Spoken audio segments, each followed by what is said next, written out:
Hi friends, welcome to another video from the channel Learning Literature Online. Today we are here with another video on the second module of the text introducing literature, that is polyphony in text. The term polyphony itself means many voiced. Here the presence of several voices in a work of narrative is being discussed. പലപ്പോഴും നാം ശ്രവിക്കുന്ന അല്ലെങ്കിൽ നാം വായിക്കുന്ന അല്ലെങ്കിൽ നമ്മോട് പറയപ്പെടുന്ന കഥകളൊക്കെ ഒരു പ്രത്യേക പോയിൻ്റ് ഓഫ് വ്യൂവിലായിരിക്കും. അപ്പോൾ പോയിൻ്റ് ഓഫ് വ്യൂ എന്ന് പറഞ്ഞാൽ എന്താണ്? The perspective, the voice or the angle from which a writer tells a story. ഒരു കഥ പറയുന്ന ആൾ പറയുന്ന കാഴ്ചപ്പാട് അല്ലെങ്കിൽ അദ്ദേഹം പറയുന്ന വോയിസ് അല്ലെങ്കിൽ അദ്ദേഹം പറയുന്ന ആംഗിൾ, കഥ പറയുന്ന angle, voice, perspective, that is view point, ഇതിനാണ് പോയിൻ്റ് ഓഫ് വ്യൂ എന്ന് പറയപ്പെടുന്നത്. പലപ്പോഴും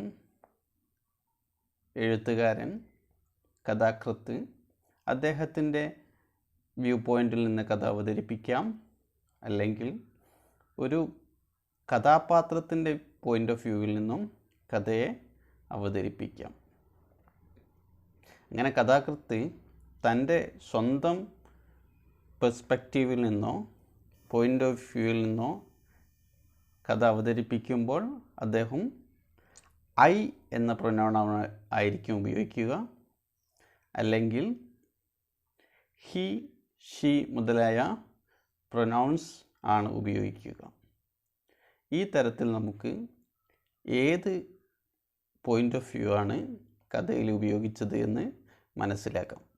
അപ്പോൾ പോയിൻ്റ് ഓഫ് വ്യൂ എന്ന് പറയുന്നത് it is the perspective from which A narrative is told. കഥ പറയപ്പെടുന്ന പെർസ്പെക്റ്റീവിനാണ് പോയിൻ്റ് ഓഫ് വ്യൂ എന്ന് പറയുന്നത്. It indicates who is telling the story. കഥ ആരാണ് പറയുന്നത്? കഥാകൃത്ത് തന്നെയാണോ അല്ലെങ്കിൽ ഒരു ക്യാരക്ടറാണോ എന്നുള്ളത് ഇത് സൂചിപ്പിക്കുന്നുണ്ട്. There are different points of view from which a story can be narrated. പലപ്പോഴും പലതരത്തിലുള്ള പോയിൻ്റ് ഓഫ് വ്യൂ ആഖ്യാനങ്ങളിൽ നമുക്ക് കാണാൻ കഴിയും. A story can be told from the first person, second person or third person point of view. ഒരു കഥ first person point of വ്യൂവിലോ second person point of വ്യൂവിലോ third person point of വ്യൂവിലോ പറയപ്പെടാം. First person point of വ്യൂവിന് പറയുന്ന മറ്റൊരു പേരാണ് I perspective or we perspective. നമുക്കറിയാം ഫസ്റ്റ് പേഴ്സൺ എന്നുള്ളത് ഐയോ അല്ലെങ്കിൽ വിയോ ആണ്. ഇത്തരത്തിലുള്ള ആഖ്യാനങ്ങളെ I perspective or we perspective എന്ന് പറയാം. Then second person perspective, second person point of view is you perspective. You എന്നുള്ളത് സെക്കൻഡ് പേഴ്സൺ ആണ്. Then third person is the he, she, it, the perspective. Third person point of view എന്നുള്ളത് he, she, it, the perspective എന്നും പറയാം.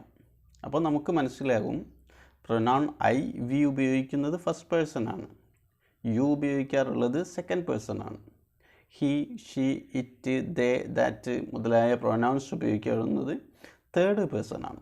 അപ്പോൾ അതിൽ നിന്ന് തന്നെ നമുക്ക് മനസ്സിലാവാം what I perspective is, what you perspective is and what he perspective or she, it, they perspective is.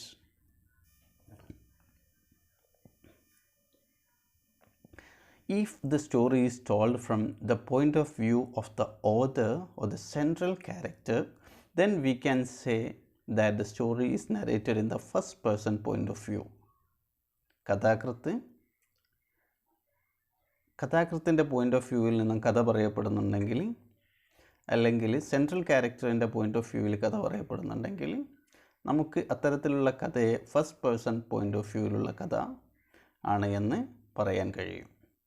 If the story is told from the point of view of the author, so the pronoun used will be I itself or we.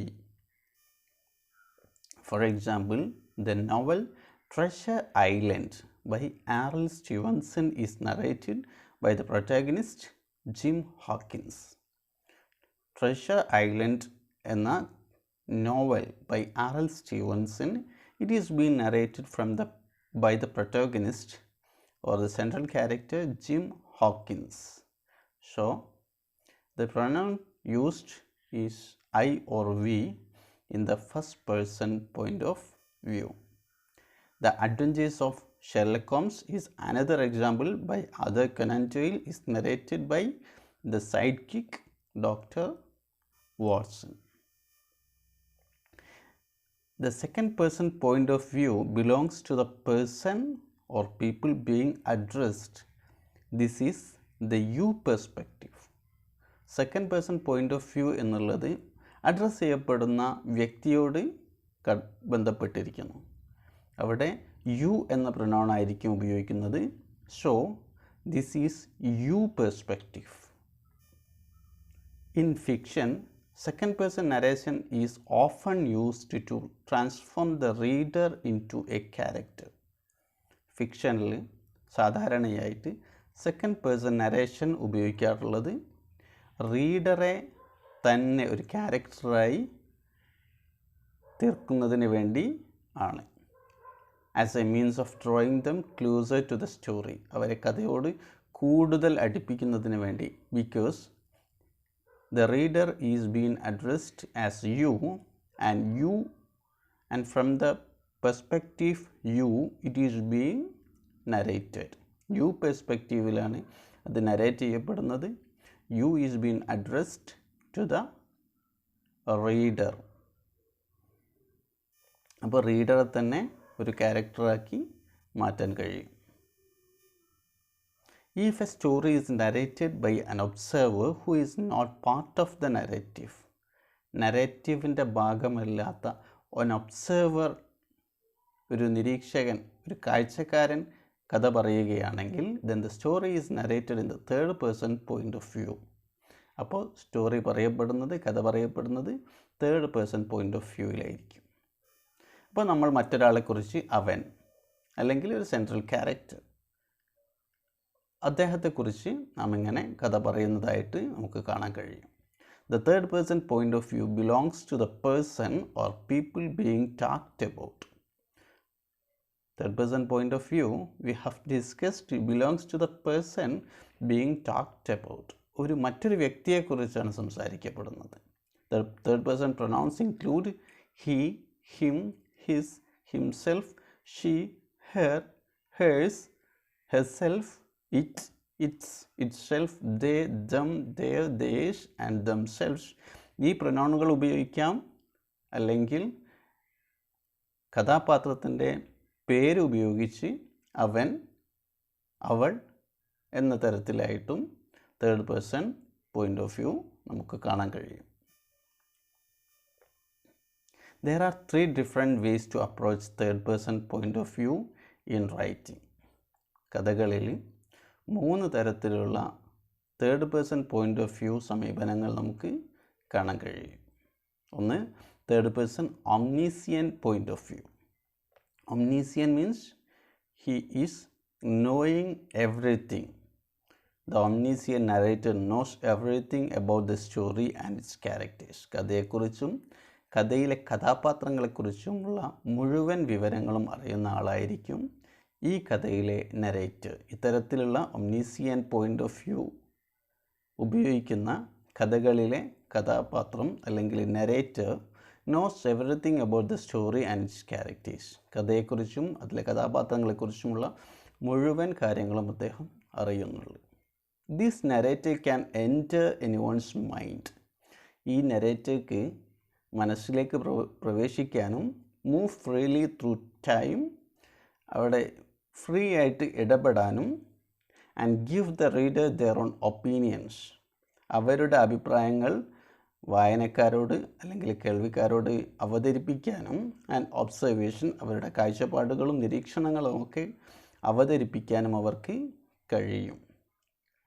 That is he can freely intervene in the story. അദ്ദേഹത്തിന് സ്വതന്ത്രമായി കഥയിൽ ഇടപെടാൻ കഴിയും.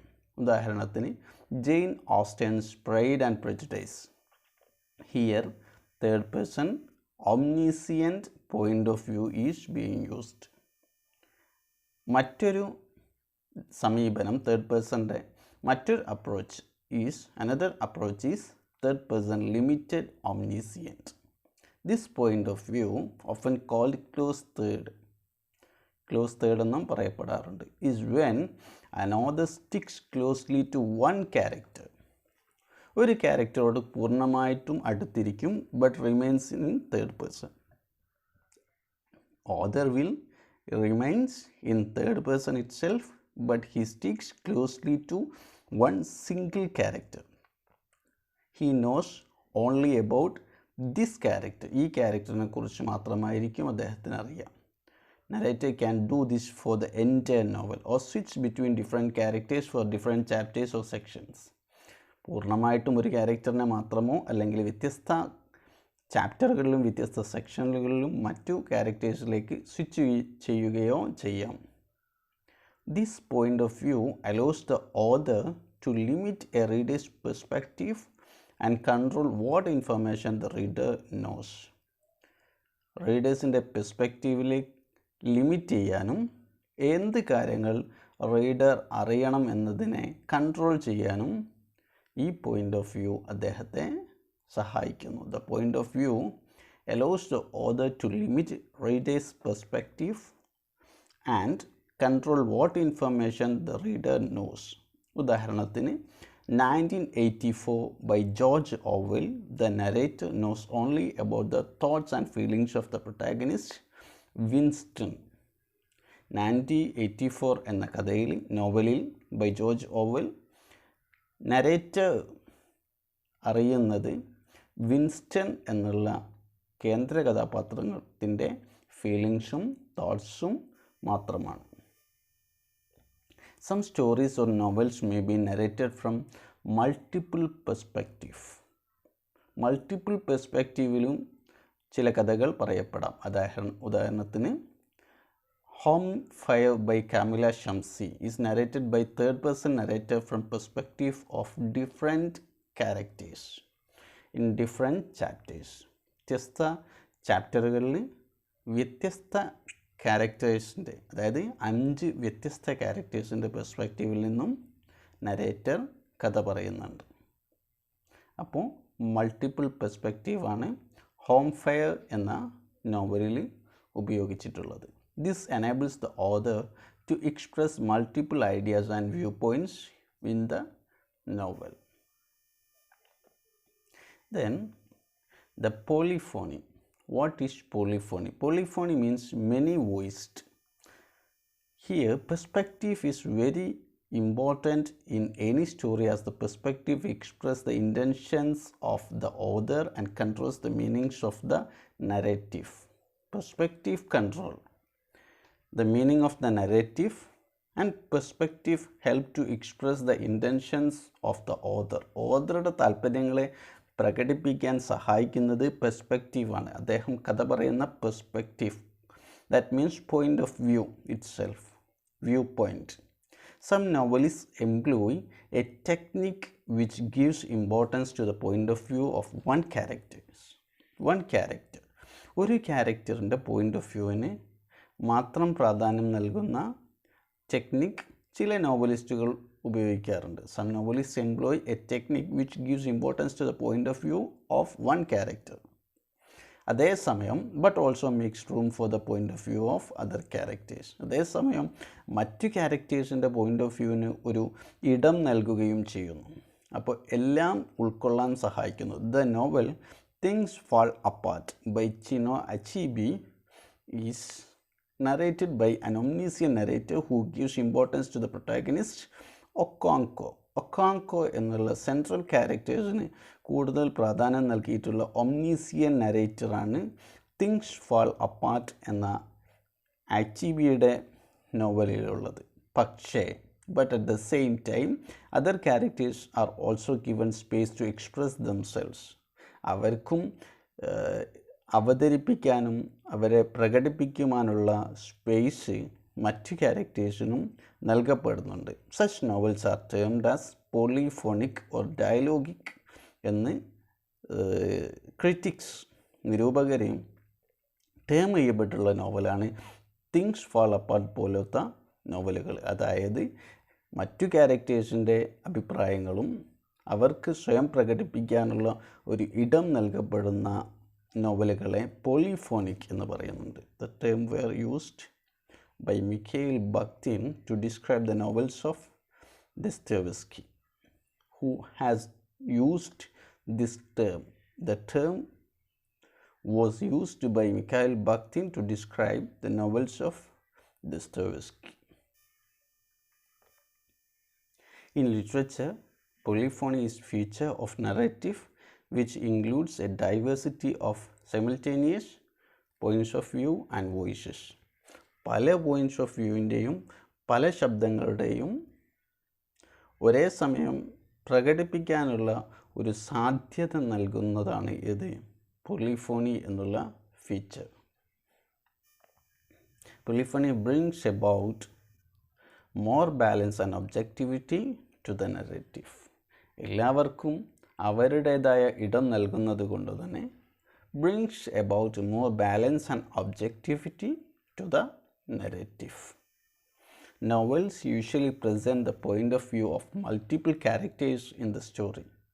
Novels usually present point of view of the multiple characters in the story. Some writers take polyphony to the extreme and narrate the same event from the perspective of different characters. ഇത് polyphony എന്ന ഈ ഒരു concept അതിൻ്റെ അങ്ങേ തലത്തിലേക്ക് എടുക്കുന്ന ചില എഴുത്തുകാരുണ്ട്. അതായത് ഒരേ സംഭവം വ്യത്യസ്ത കാഴ്ചപ്പാടുകളിലൂടെ അല്ലെങ്കിൽ വ്യത്യസ്ത പെർസ്പെക്റ്റീവിലൂടെ അവതരിപ്പിക്കാനുള്ള ഒരു സാധ്യതയും നൽകുന്നുണ്ട് ചില റൈറ്റേഴ്സ്. ഉദാഹരണത്തിന് the Japanese film Rashomon by Akira Kurosawa for example tells the story of a murder from different perspective. ഒരു കൊലപാതകത്തിൻ്റെ കഥ വ്യത്യസ്ത പെർസ്പെക്റ്റീവിലൂടെ അവതരിപ്പിക്കുന്നതാണ് Japanese film Rashomon. Okay, these are some concepts in the polyphony in the text, and we will continue with another video by next class. Thank you.